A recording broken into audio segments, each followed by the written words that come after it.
I had read about this guest house in Varanasi where people check in to die. It's called Kashi Labh Mukti Bhavan.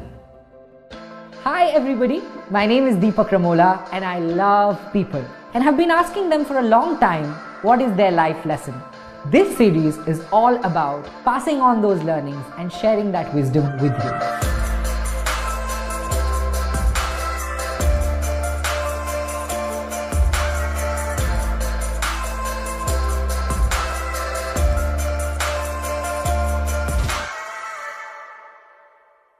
I had read about this guest house in Varanasi where people check in to die. It's called Kashi Labh Mukti Bhavan. Rooted in the belief system of many Hindus is that if you take your last breath in Kashi, you attain what is popularly known as fruit of Kashi or Kashi Labh, which is moksha or salvation. Now the interesting fact is that you're only allowed 2 weeks to stay in and die. So you have to be really sure. If you're still hanging around after 2 weeks, you got to check out. So I was really curious and fascinated to understand what would those people have learned who have not only accepted death as a reality, but are rather anticipating it with the timer on. So I went to Varanasi, spent a week in the guest house and interviewed people who had checked in. Phenomenal, their life lessons were really thought-provoking. So in the same environment, I met Mr. Bhairavnath Shukla, who has been the manager of Mukti Bhavan for last 44 years. He has seen more than 12,000 deaths. So I asked him, what have you learned after seeing both life and death at such close quarters? He shared with me 12 life lessons, of which I wrote a blog post and it's read and shared by millions of people across the world and became highly popular. But there's one life lesson in that series which is Mr. Shukla's favorite and resonated deep with me, and the life lesson is resolve all conflicts before you go. He told me a backstory to it. There was a Sanskrit scholar of the times by the name of Ram Sagar Mishra. Mishra was one of the eldest of the 6 brothers and was closest to the youngest.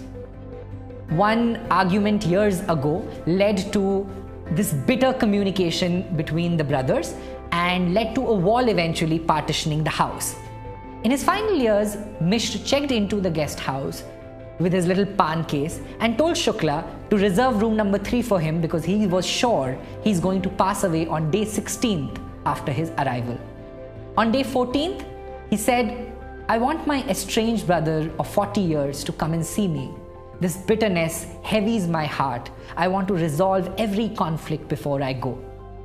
A letter was sent out. On 16th day, the brother arrived and Mishra held his hand and asked him to bring down the wall dividing the house. He asked for his brother's forgiveness. Both brothers wept, and mid-sentence, Mishra stopped speaking. His face became calm, and he was gone in a moment. And I know that anecdote sounds straight out of a folk fiction novel, but Mr. Shukla told me that he has seen the same story replay over and over again with many different people who have come there. He said to me, Deepak, I see so many people carrying such unnecessary baggage throughout their life, only wanting to drop it at the very end of their journey. The trick, he said, however, lies in not having any conflict, but resolving every conflict as soon as you have it. You cannot and you should not go to bed having an argument, a disappointment, a resentment and doubt. You should try to resolve it. Because you see, the good news is you're alive. The bad news is, no one knows for how long. So resolve your conflicts today. I hope this makes and fuels your day.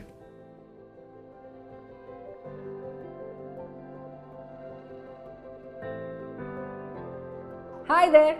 I hope you enjoyed watching this video. And if you did, I'm happy to tell you there's more coming. You can share your life lesson with us to be featured on the series. Visit us at www.projectfuel.in and send your life lesson. Let's learn from each other.